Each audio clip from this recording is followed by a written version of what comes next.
Vous faites une tarte. Aujourd'hui, quand vous achetez des pommes, il y a de nombreux intermédiaires entre vous et le producteur. Un supermarché, un grossiste, une coopérative, parfois même un demi-grossiste. D'un côté, vous payez cher le produit. De l'autre, le producteur est mal payé pour son travail. La ruche qui dit oui raccourcit le circuit entre vous et le producteur. Alors, qu'est-ce qu'une ruche ?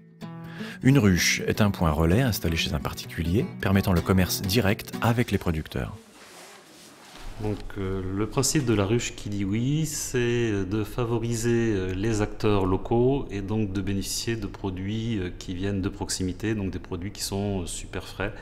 Et en limitant le nombre d'intermédiaires, la ruche qui dit oui permet de garantir des prix qui sont justes à la fois pour les producteurs et pour les membres, les abeilles de la ruche. Mon rôle a été dans un premier temps de recruter, de faire comprendre le système de la ruche à des fournisseurs, des artisans, des producteurs locaux. Et puis également de trouver des membres, les abeilles de la ruche, et d'animer ce réseau, cette communauté de producteurs, d'artisans et de membres.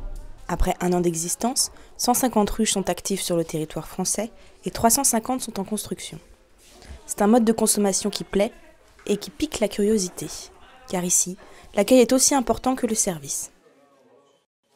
Aujourd'hui, donc, il y a à peu près 800 personnes inscrites à la ruche, beaucoup par curiosité, et de personnes qui commandent, de membres qui commandent, entre 30 et 50 par commande, par semaine.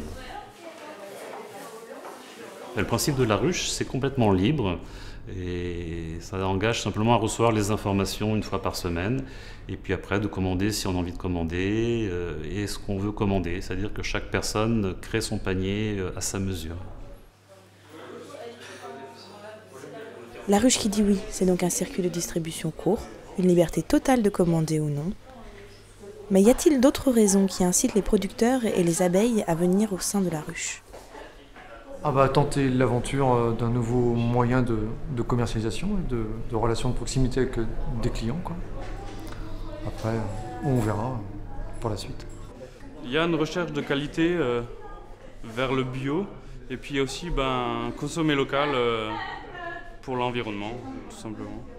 C'est plus facile, on commande sur Internet, on paye par Internet et puis on vient récupérer nos produits ici et puis c'est assez rapide.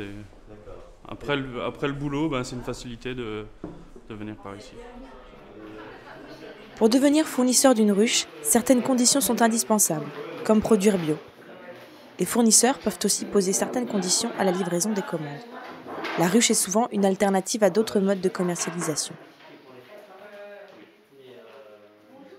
Oui, avant on avait démarré des marchés et c'est vrai que moi j'ai cessé le marché du vendredi matin pour davantage me focaliser sur la ruche, quoi, qui en fait permet de vendre ce qui a été commandé.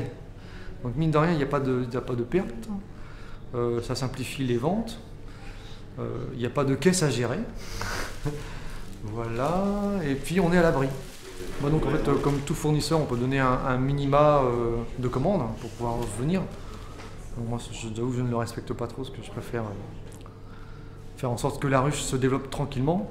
Donc voilà, mais on peut refuser des ventes si le quota minimum n'est pas atteint, quoi. Auparavant, je travaillais sur des marchés en vente directe aussi pour retrouver des clients.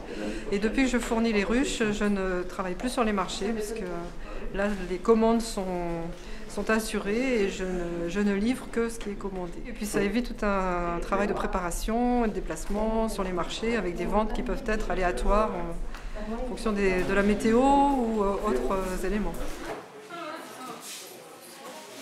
Dans le bassin rennais, 3 ruches se sont ouvertes depuis la création du dispositif. L'une à Saint-Grégoire, l'autre à Liffré. Rennes-Bréquigny est la seule en ville. Peut-on devenir dépendant de ce système quand il est le seul dans la région ? Dépendant est peut-être pas tant le terme, mais très intéressé, ouais. Maintenant, oui, j'y prends goût. Ouais, toutes les semaines, on commande.